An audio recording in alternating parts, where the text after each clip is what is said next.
Boa noite a todos, sejam muito bem-vindos mais uma vez. É muito bom ver o nosso centro assim cheio, a gente fica com o coração bem feliz.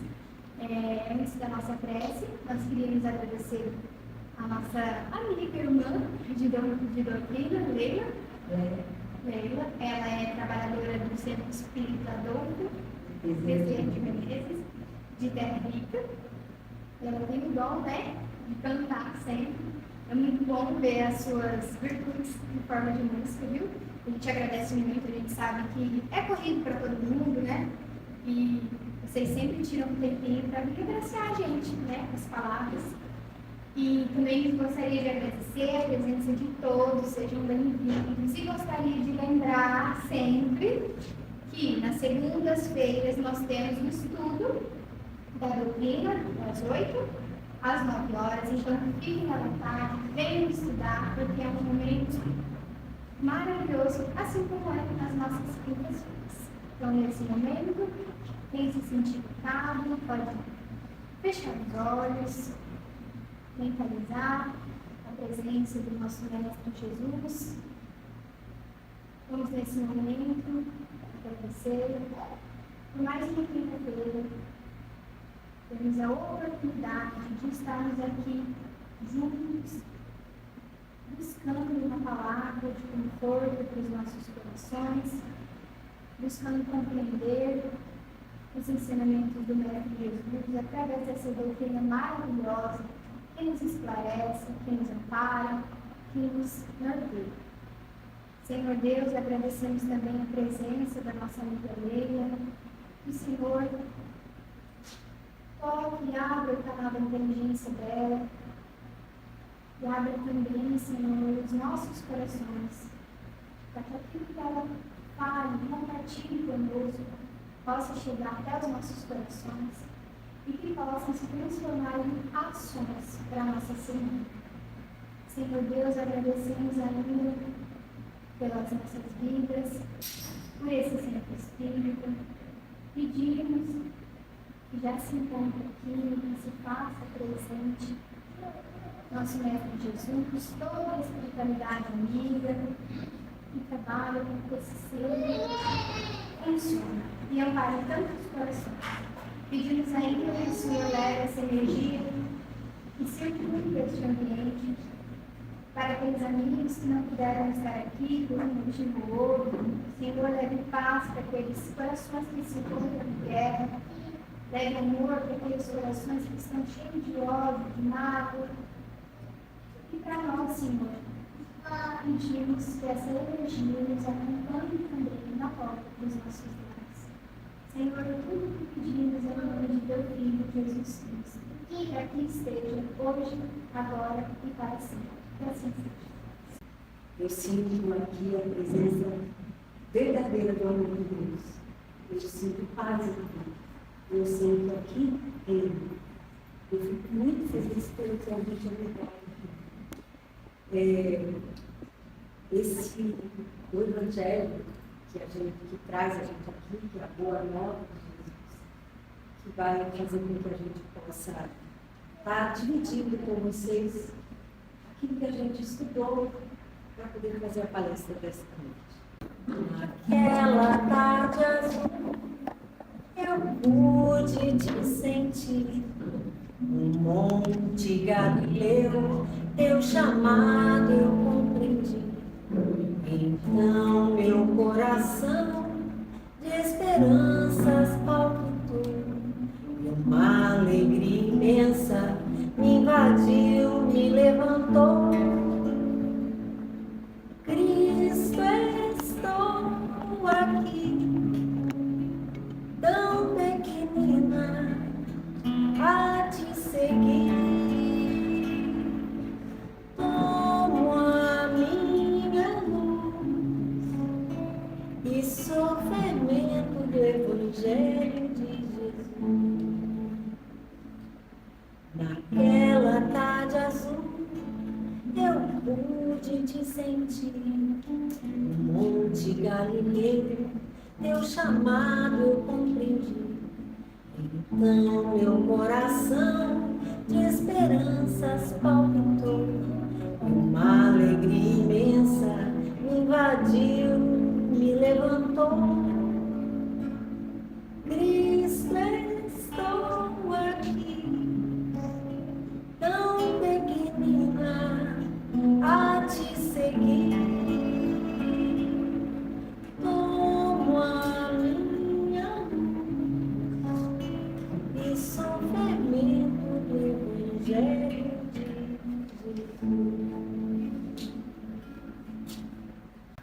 Recordemos o olhar compreensivo e amoroso de Jesus, a fim de esquecermos a viciosa preocupação com o largueiro que, por vezes, aparece no campo visual dos nossos irmãos. O Mestre Divino jamais se deteve na faixa escura dos companheiros de caminhada. Ou seja, o olhar de Jesus não era um olhar de julgamento, não era um olhar de crítica, era um olhar de amor.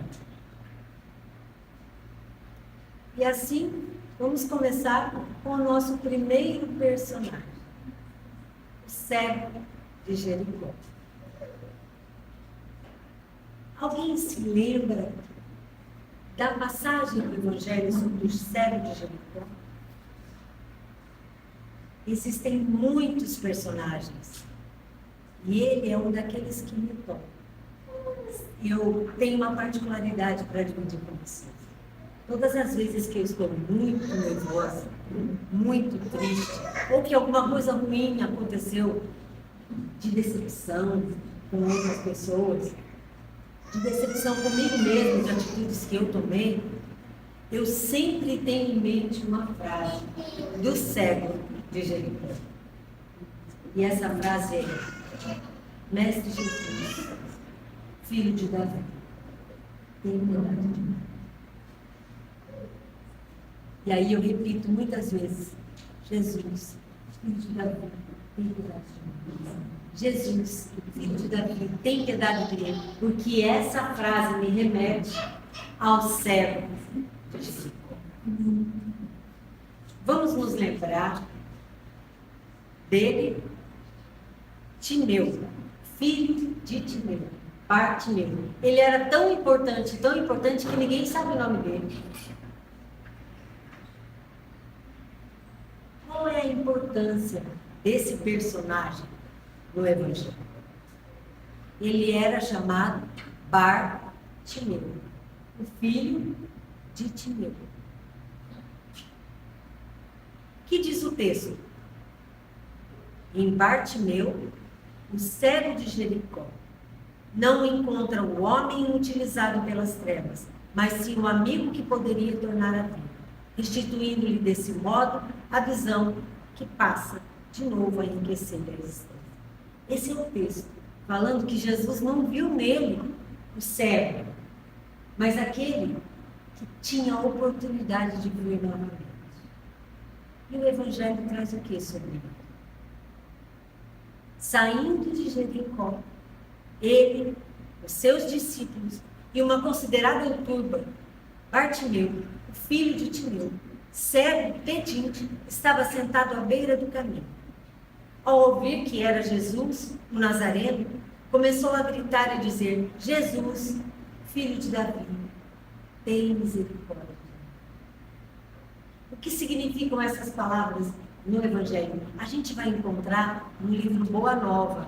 Todas as considerações que eu falo sobre esses personagens do Evangelho, a gente encontra no livro Boa Nova, que é um livro maravilhoso. E se vocês tiverem a oportunidade de ler, comprem, leiam, de vida.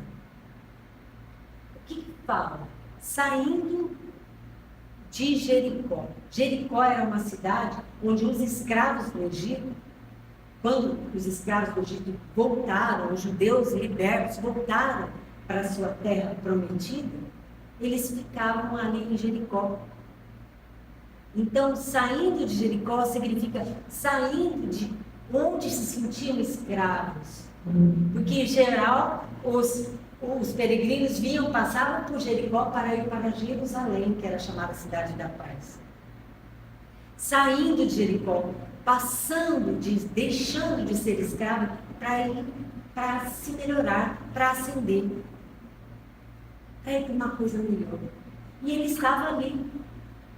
Jesus passando, saindo de Jericó para Jerusalém, ele encontrou um mendigo, cego, sentado à beira do caminho. O que significa sentado à beira do caminho? Porque ele não estava no meio do caminho, porque ele estava sentado na beira do caminho. Ele estava à margem de toda uma sociedade da época. Ele era um mendigo e era cego. E naquela época, o mendigo, o cego, ele era uma pessoa que não tinha condições de sustentar-se sozinho. E era enxergado como alguém que estava à margem mesmo. Para mendigar naquela época, eles tinham que utilizar uma capa vermelha que os identificava. E aí, então as pessoas sabiam que aquela pessoa que estava usando a capa vermelha precisava de ajuda de alguma forma. O texto nos traz. Muitos o repreendiam para que fizesse silêncio.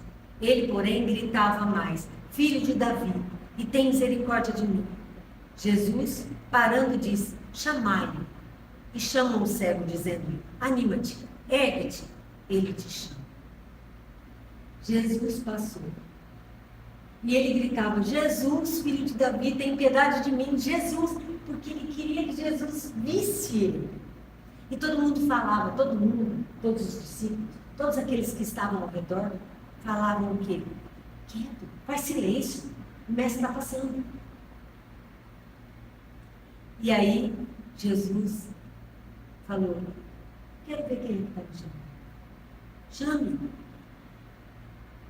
E aí, então, os discípulos chegaram até ele e falaram: anima-te, ergue-te, ele te chama. E aí vem uma reflexão para nós. Quantas vezes a gente desiste de gritar por Jesus? Imensas vezes. Quantas vezes acontecem as coisas e a gente fala: nem vou pedir mais. Ou então, pior que isso, quantas vezes acontecem coisas maravilhosas e a gente esquece de falar: obrigada, meu Deus. Mais uma reflexão. E quando a gente sabe da existência de Jesus, sabe as maravilhas que Ele pode fazer nas nossas vidas, e a gente não chama ninguém para conhecer o Jesus que a gente conhece, o Jesus que nos faz feliz e nos preenche a alma. Quantas vezes a gente fala: cada um tem a sua religião, né? Cada um tem a sua convicção. Eu não vou ficar insistindo com a pessoa para falar do Cristo que eu acredito. A gente desiste. E às vezes a pessoa está só esperando a gente falar assim: ergue-te, levanta, Jesus vai te ouvir.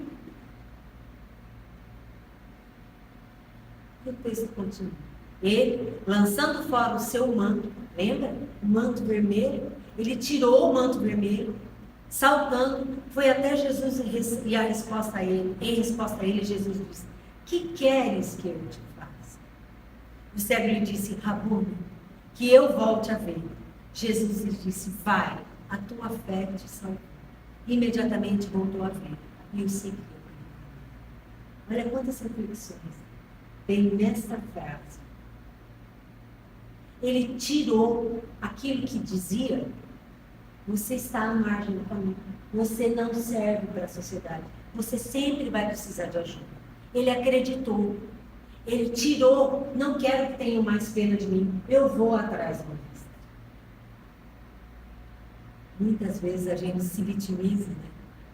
Muitas vezes a gente fala: ai, coitado de mim, isso acontece, tudo acontece. E aí, Jesus pergunta: que queres que eu te faça? A gente sabe, se a gente encontrasse com Jesus hoje no caminho, a gente sabe o que pediria a Jesus? Será que a gente ia pedir a casa, o carro, ganhar na loteria? O que nós pediríamos para Jesus? Já pararam para pensar? Eu parei para pensar. Eu parei para pensar e eu me descobri pedindo coisa para os outros. Porque eu só tenho para agradecer. Mas já que eu tenho para agradecer, o que eu quero se eu volto a ver o que eu quero fazer? Eu vou continuar seguindo? Quer voltar a ver? Senhor, eu quero ver novamente. Senhor, abre os meus olhos para que eu enxergue. É uma parábola. Esse personagem é toda uma parábola. Para que eu veja quantos de nós estamos cegos. Quantos de nós não enxergamos que tudo aqui é passageiro? E a gente se entristece porque nos falam alguma coisa, e a gente fica chateado, triste, mais que isso, a gente às vezes tem raiva, porque a gente não consegue fazer o que gostaria de fazer, ainda que seja pelas pessoas.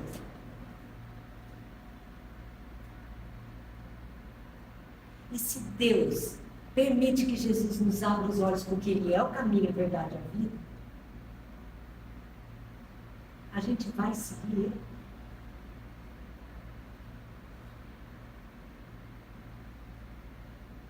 Que olhos são esses de Jesus? Que enxergam além do cego, além do mendigo, que para em meio à multidão e se detém para ajudar o menor dos menores? Que olhos são esses de Jesus? Quantos de nós temos este olhar? E tem um outro personagem. Maria de Magdala. Maria de Magdala. Uns dizem que ela era uma prostituta. Outros dizem que ela era uma mulher rica que selecionava os parceiros. O que o livro Boa Nova nos traz é que ela era uma das mulheres que seguia Jesus, que custeava os caminhos de Jesus, para que ele pudesse pregar. Ela, Joana de Cruz, Susana e Maria, a mãe de Jesus. O que as Escrituras trazem sobre ela? Miriam de Magdala, que aos 15 anos ela se apaixonou. Na Bíblia, a gente não encontra da vida anterior dela, o que a gente encontra é no livro Boa Nova. Que a gente sabe, através da psicografia dos Espíritos, que Miriam de Magdala, Maria, aos 15 anos se apaixonou, e por quem ela se apaixonou, levou ela para o posto. Diz que ela era linda, forte e inteligente. A história dela vale a pena ser lida.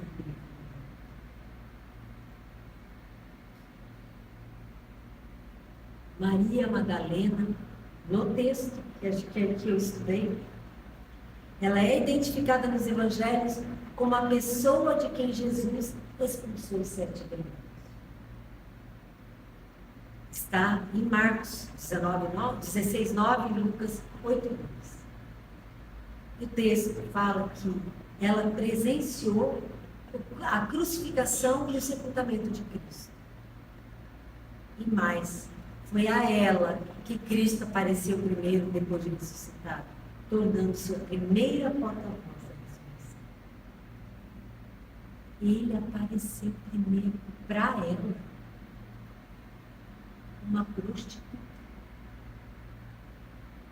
Qual é a mensagem do Cristo para nós?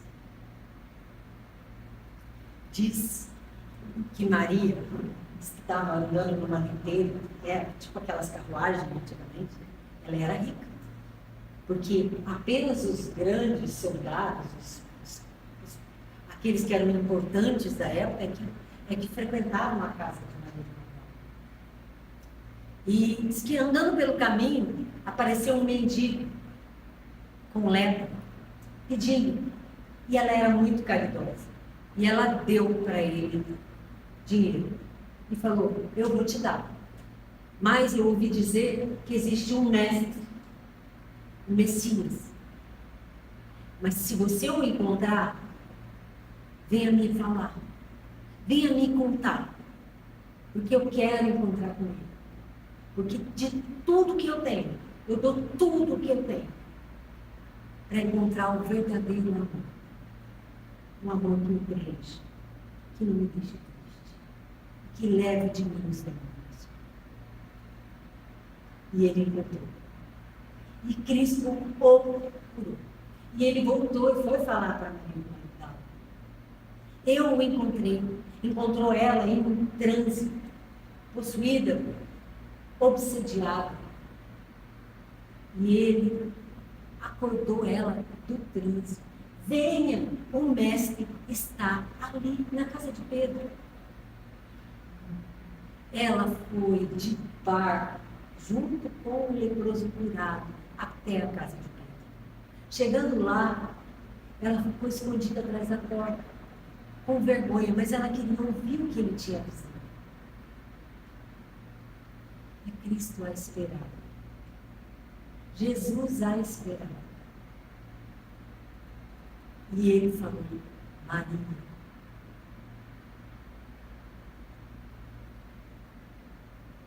O que te escondes? Senhor, eu não sou digna de estar aqui. E aí ele falou, ninguém no mundo eu condenei por pecados. Eu condenaria você. E aí que Jesus fala a respeito de que o amor cobre a multidão de pecados. Quem é que mais ama? Aquele que mais se modifica. Então, quem mais se modifica demonstra o verdadeiro amor de Deus. Quem mais se melhora é possível. É possível essa transformação dentro de nós. Deus é. É essa a proposta de Jesus para nós. Maria se transformou. Maria se modificou e seguiu Jesus pelo caminho.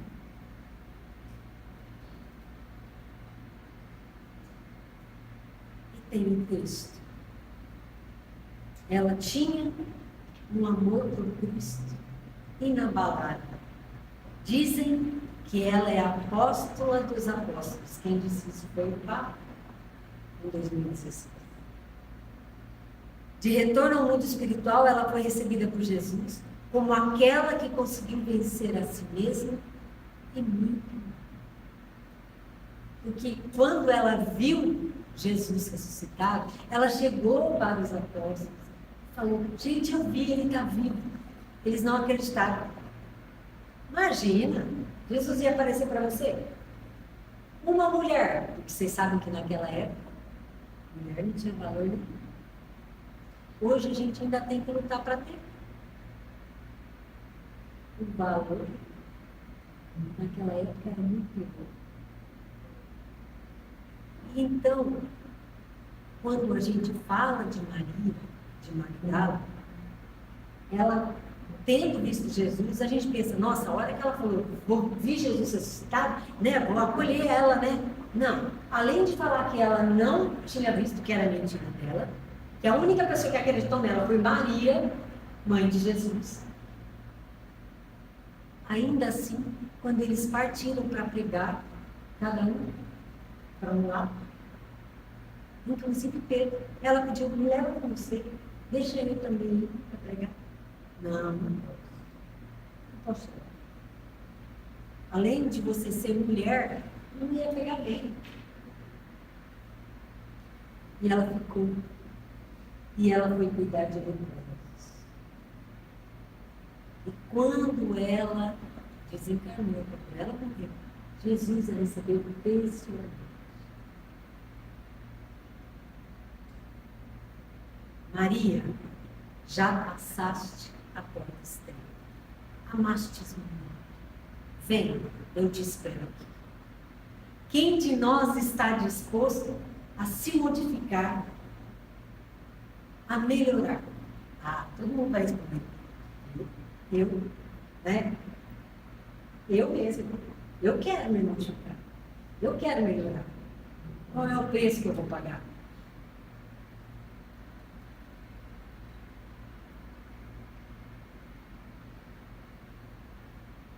Qual é o tamanho do amor de Deus por nós?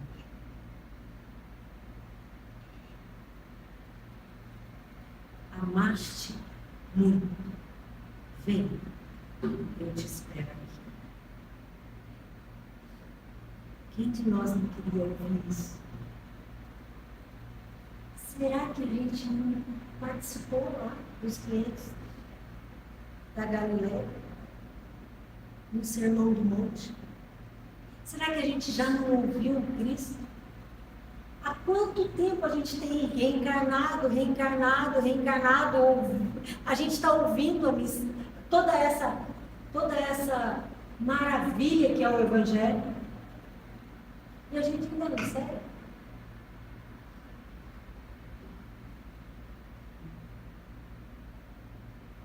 Que olhos são estes de Jesus, que enxergam além das paixões, e perdoando nossos erros, nos convida a amar sempre.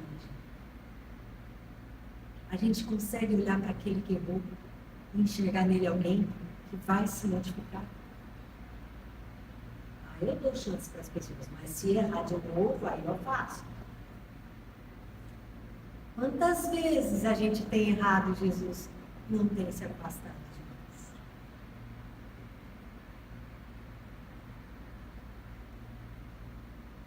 Zaqueu. Diz que Zaqueu era baixinho, feio e, além disso, publicano. O que significa isso? Para aquela época, significa que ele era odiado. Porque ele cobrava impostos. E ele ficou sabendo que Jesus ia passar na cidade. Só que Zaqueu, mesmo sendo publicano, ele era um homem bom. Ele era um homem justo. Ele procurava cuidar daqueles que eram seus escravos. Mas ele se sentiu atraído pelo magnetismo de Jesus. E ele queria ver Jesus, mas ele era baixinho. E tinha um monte de gente ao redor de Jesus. Ele falou, Jesus não vai me ver de jeito nenhum, nem eu vou ver Jesus, né? Vou subir na árvore. Quem de nós sobe na árvore? Quais são as nossas árvores no nosso dia a dia? Quais são as nossas dificuldades pelas quais a gente sobe na árvore? Para que Jesus veja que a gente tem capacidade de melhorar. Não que Jesus precise disso, mas nós precisamos fazer a nossa parte. Na realidade, Jesus, nessa época, estava querendo dar uma lição em Tiago e João. Porque ele tinha mandado Tiago e João ir na frente para tentar conseguir uma pousada para eles, na Samaria. E eles negaram a pousada. Naquela época não podia negar. Todo mundo recebia nas casas os viajantes. E eles voltaram com raiva.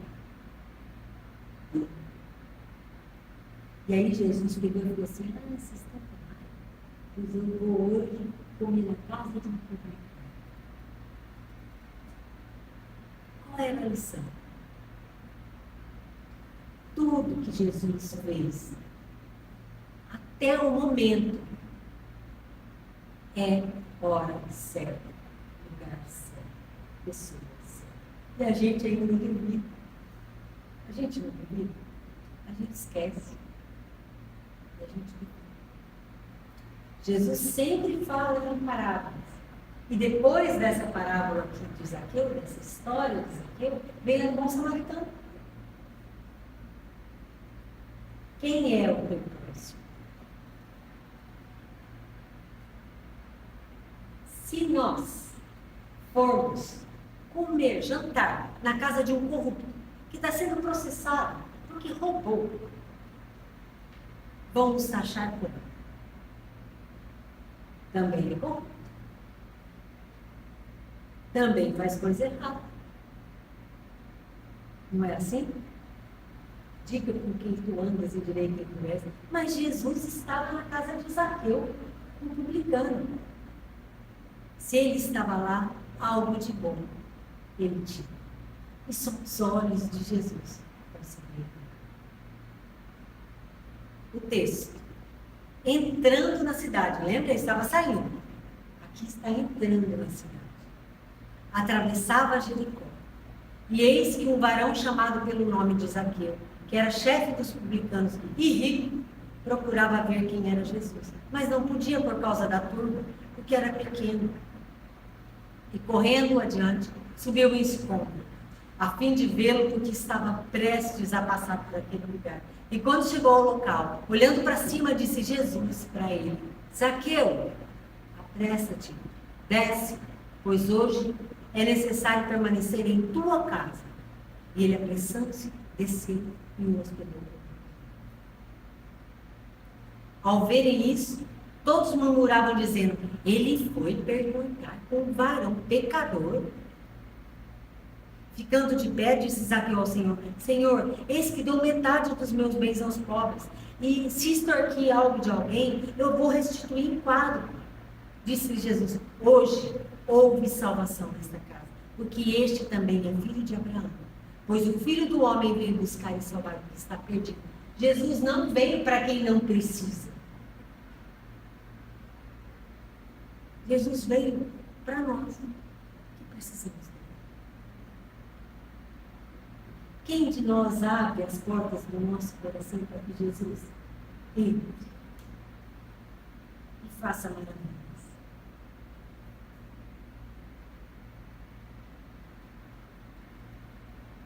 Que olhos são esses de Jesus, que enxergam com humildade e amor no publicano a mudança e a transformação? Quem de nós faz isso? Quem de nós enxerga no outro a mudança, a transformação? Estes olhos maravilhosos de Cristo, nós não temos nem conosco. Muitas vezes falta piedade de nós para nós mesmos. E vem um outro. Simão. Aquele que ouve, ou obediente. Mas diz o livro do Apóstolo que Simão era truculento, bravo, grosso, estouradinho. Qualquer semelhança com o rosto é mera coincidência. Simão Pedro era um pescador humilde. Ele vivia em Cafarnaum, era irmão de André, pescador. E Deus o escolheu. Qual é a mensagem? Se a gente olhar os apóstolos, os 12, eles eram perfeitos. Cada um tinha o seu defeitinho. Jesus não veio para os perfeitos, porque não existe perfeição naquele lugar. E quando falaram que Jesus era perfeito, ele falou: não, gente. Bom, justo e perfeito é só o Pai. E ele é o exemplo do homem de bem que nós temos. O livro dos Espíritos nos diz isso. O Evangelho segundo o Espiritismo nos diz isso. Se nós pensarmos que Simão Pedro, aquele truculento, bravinho, estouradinho, se tornou um dos maiores divulgadores do Evangelho, fazendo a casa do caminho. Olha aí. Olha a transformação que Jesus fez nele.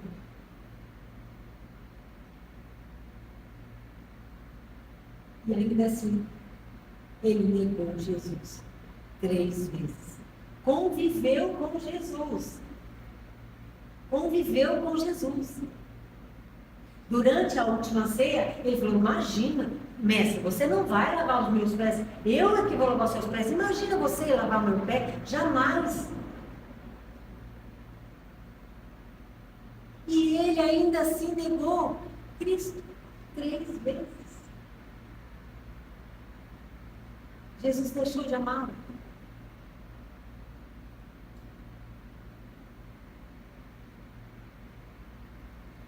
Lembrai-vos, o homem do mundo é mais frágil que perverso. Se nós nos lembrássemos dessa frase, todas as vezes que a gente encontrasse com alguém que tivéssemos feito mal, talvez seríamos diferentes. Vou contar uma pequena história de Pedro, também vem muito.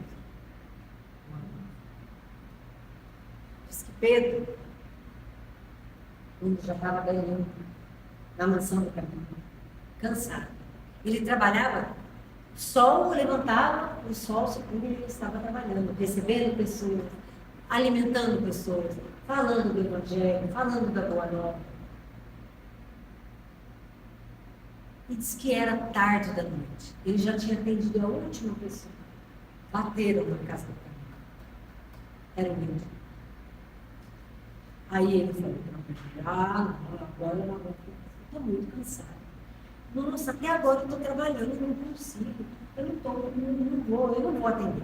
Aí eu vou lá falar que eu não vou abrir a casa. E ele foi, chegou lá, o mendigo pediu ajuda e ele falou, olha, mas agora já fechou, não dá mais para a gente. E de repente ele reconheceu o mendigo.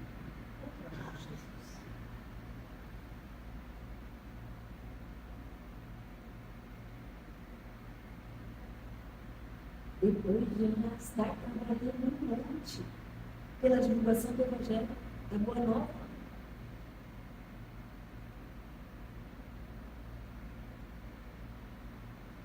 Foi como um puxão de orelha de Jesus no peito.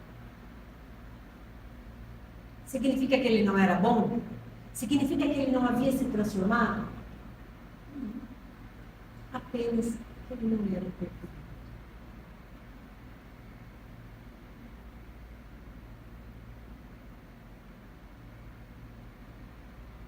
Pedro, aprendiz e vigilante. Nós também não somos. Nós não estamos aqui aprendendo, tentando aprender. E às vezes a gente é vigilante. Então, que olhos são estes de Jesus? Que enxergam no homem simples e truculento a obediência e disciplina necessárias para propagar o Evangelho.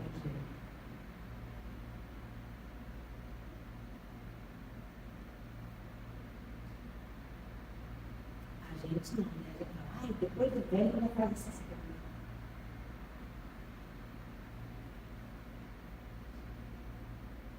E por último, Judas. Judas nasceu em Queriote, na Judéia. Ele era um tesoureiro da Câmara.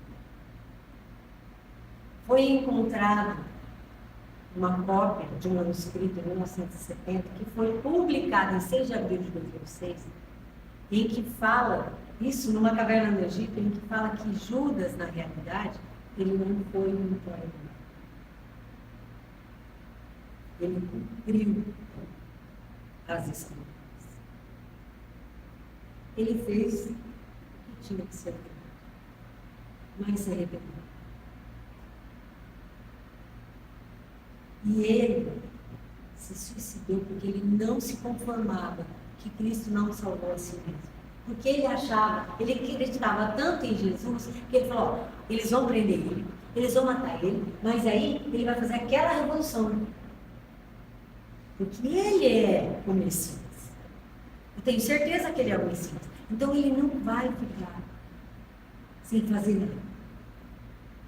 E aí que Jesus deu a maior prova de amor que ele podia dar. Pai, perdoa. Eles não sabem o que fazem. E Judas reencarnou várias vezes no tempo, até chegar a ser Jonathan. E foi um dos responsáveis pela libertação da França. Por preparar a França para receber quem?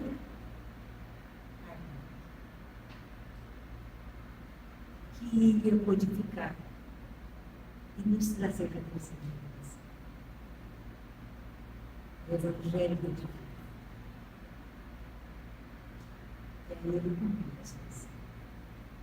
Um detalhe. Tem uma poesia muito linda sobre Judas, em que fala que Jesus, ainda na cruz, pediu ao Mãe que fosse até onde o Judas estava, para ele ressuscitar, para auxiliar. Então, o primeiro pensamento de Jesus, pregado na cruz, foi: busca Ele, ajuda Ele.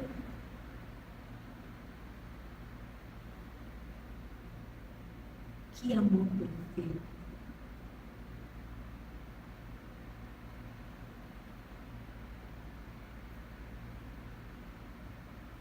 E a palavra Judas significa exaltação. No texto vem que o Filho do Homem vai ser entregue, conforme está escrito a seu respeito. Isso está nas Escrituras.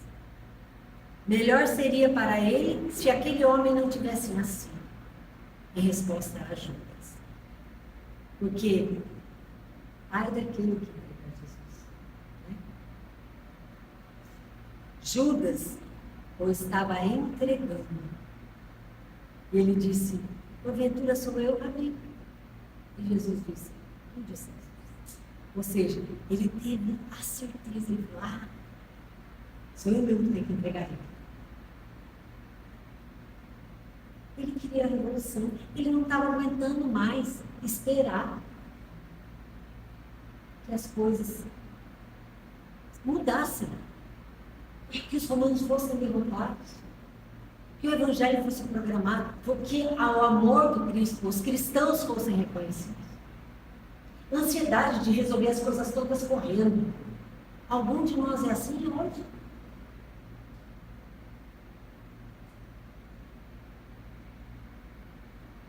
Ele amava Jesus.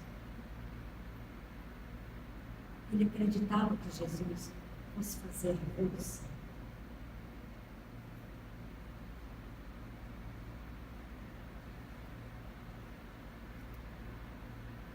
Quanto ao Divino Mestre, continuou Judas com seus prantos: infinita é a sua misericórdia. E não só para comigo, porque se recebi 30 moedas vendendo os seus algozes há muitos séculos, ele está sendo criminosamente vendido no mundo a grosso e retalho, por todos os preços, em todos os padrões do ouro no mercado. É verdade, concluí. E os novos negociadores do Cristo não se importam com o Evangelho.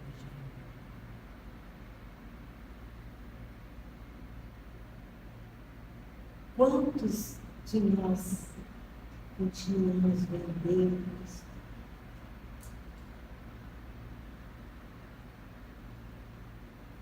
Quantos de nós, em quantas situações, nós fazemos isso e nem percebemos?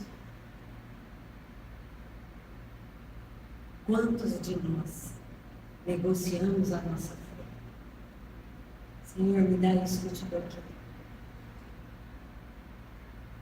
Mas se o Senhor quiser isso, eu vou fazer isso.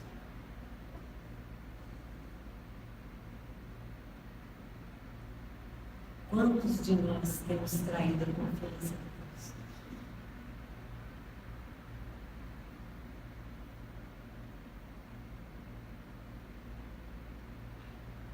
Que olhos são estes de Jesus, que enxergam no traidor o mais necessitado da vida.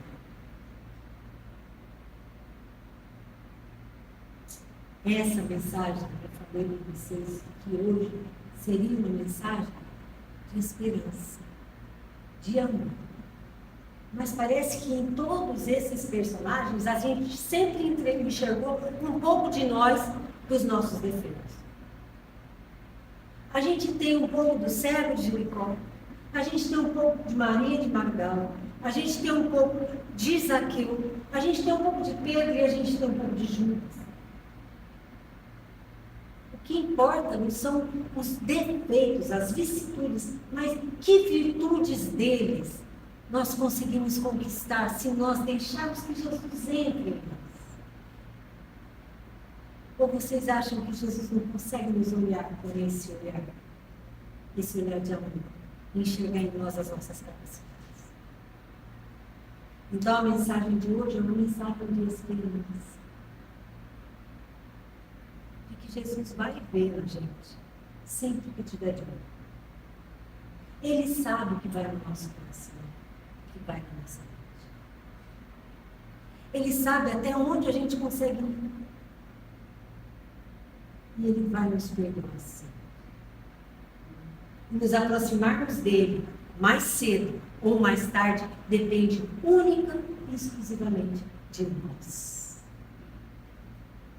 Só depende de nós. Nosso livre-arbítrio. Nós temos as escolhas. Mais cedo ou mais tarde, a gente vai chegar. E depois de terminar esse texto, que é um texto curtinho, não sei se vocês perceberam, mas o texto é curtinho. Uma música me foi inspirada. E eu quero compartilhar elas com vocês. E agora, todas as vezes que vocês ouvirem essa música, nas virtudes ou não, vocês vão lembrar desses personagens. Ou ao menos que a gente escreve deles. A gente acreditar que Jesus pode fazer maravilhas na gente, assim como fez deles.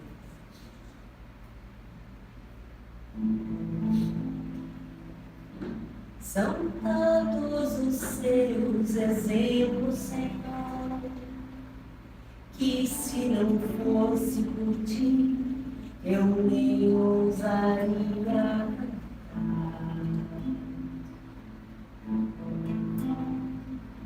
Teus olhos claros em alma sublime,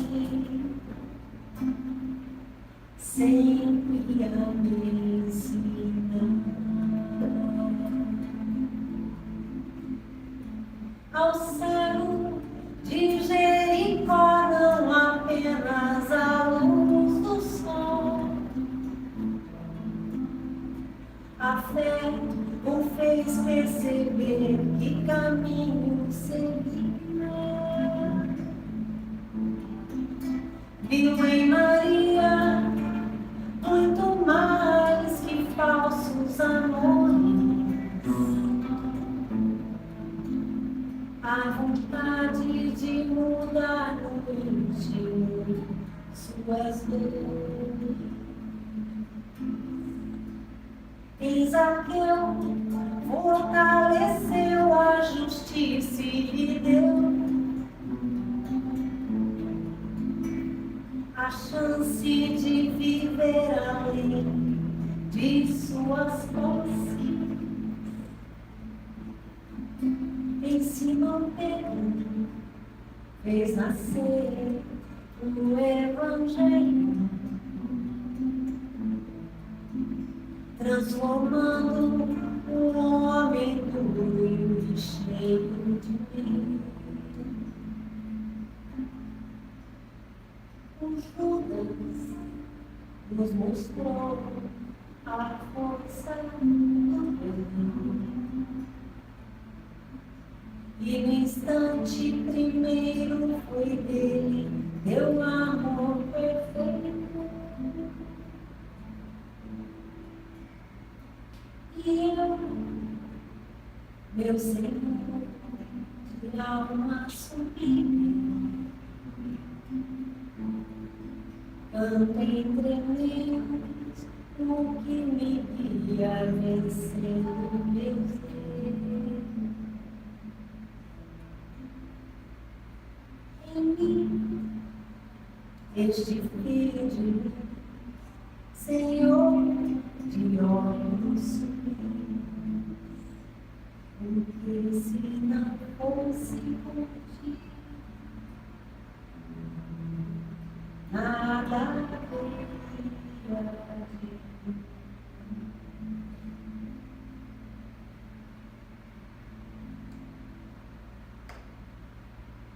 Essa é a mensagem para nós todos. Quando a gente estuda, a mensagem é primeiro para a gente. E é sempre na hora certa, no momento certo, com as pessoas certas, no lugar certo. Jesus é o mestre. Ele vive dentro de nós. A gente só tem a chance.